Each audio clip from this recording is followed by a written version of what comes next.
The new Mahindra XUV 7XO is out. Is that the right name?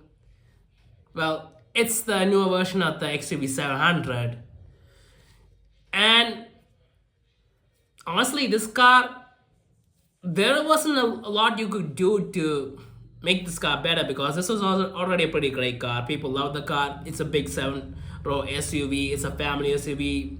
It looked premium. It had great interior. It had very powerful engines. And because of that, there wasn't really a lot we were expecting from this new car. I mean, maybe it's a bit more high quality interior, maybe a better suspension, and we do get that, which is great. And I don't know, I guess the engine options, maybe some more refinement or something, but the engine options seem to be the same. And yeah, this wasn't really a car you could uh, uh, do wrong because it was already a great car. But in just one aspect, Mahindra might have managed to get this car wrong, and that's the looks. Because the XUV 700, the previous one, it had a great front. I mean, it looked like a big SUV, it looked premium from the front. And sure, when a new version comes out, you need to change something, and the front usually does get some changes. But the way Mahindra went for the change for this car, it kind of ruined the look of the car, in my opinion, because while the front of the car does look similar to the 700, it honestly feels more like a Scorpio, in my opinion. It feels like they Scorpio-fied the 700 with the new look.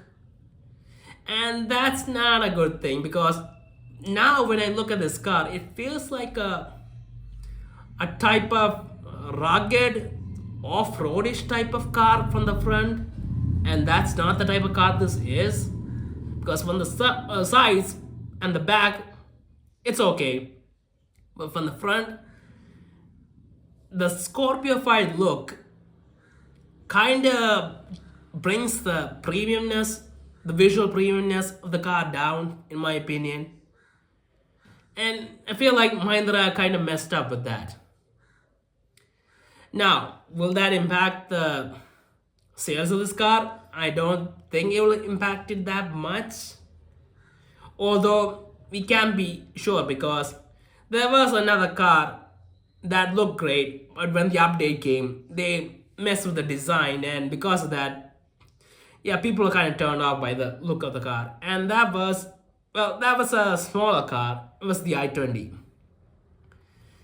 And the i20, honestly, it wasn't really a problem with the looks of the car itself. It was just the positioning of the front, that the fact that the front was sloping, and because of that, it looked smaller than, it looked like a smaller car.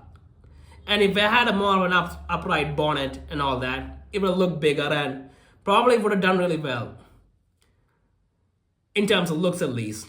But yeah, they kind of messed with the design and didn't really work out, and it was already a great design. And I feel like Mahindra kind of did the same thing. And it has a big grille. I think the headlights might be smaller now. I'm not sure. And that curving DRLs, the way the entire design looks, it doesn't really look like the big premium SUV that the XUV 700 is.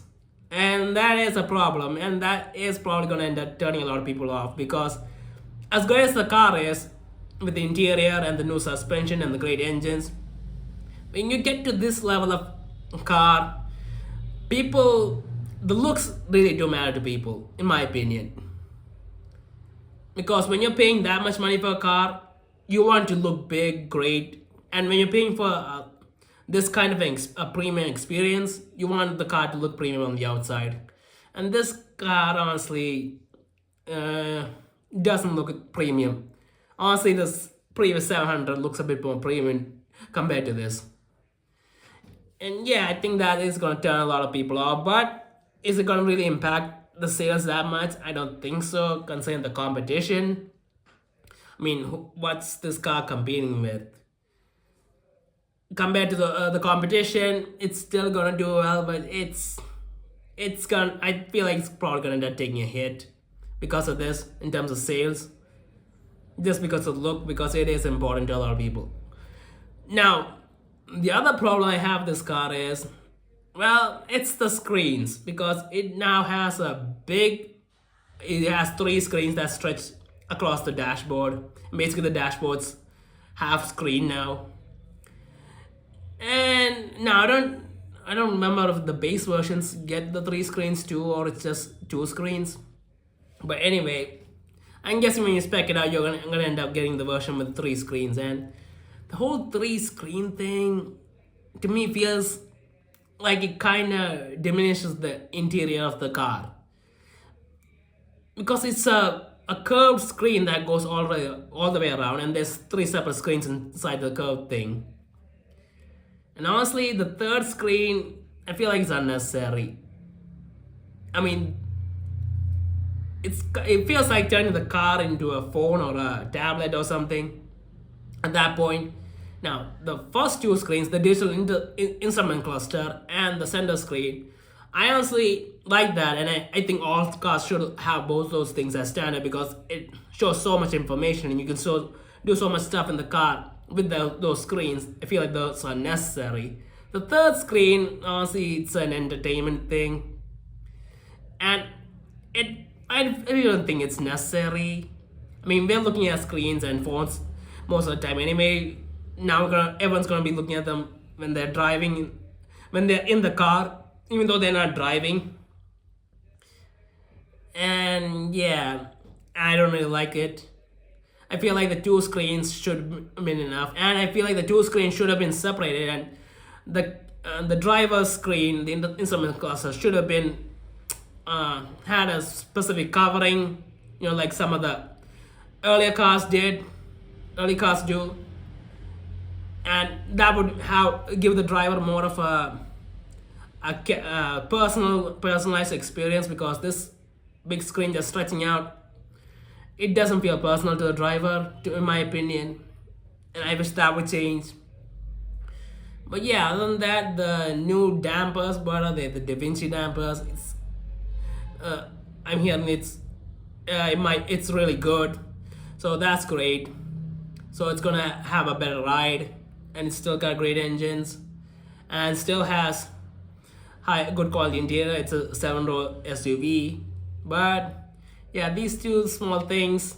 Although the screen stuff, I don't think most people are going to be bothered by it. I think maybe that's just a personal thing for me.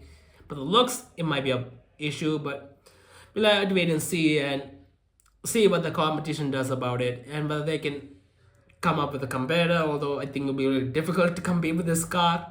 They're going to have to try really hard. But yeah, the new Mahindra XUV 7XO. Okay, the 7XO name, I'm not really a fan of the 3XO name. The 7XO name, I don't know. It doesn't really sound that great to me. And you're kind of putting it together. It feels like you're putting it together with the 3XO, which is a compact SUV. And yeah, I didn't like that. But anyway, that's what I think of the new Mahindra.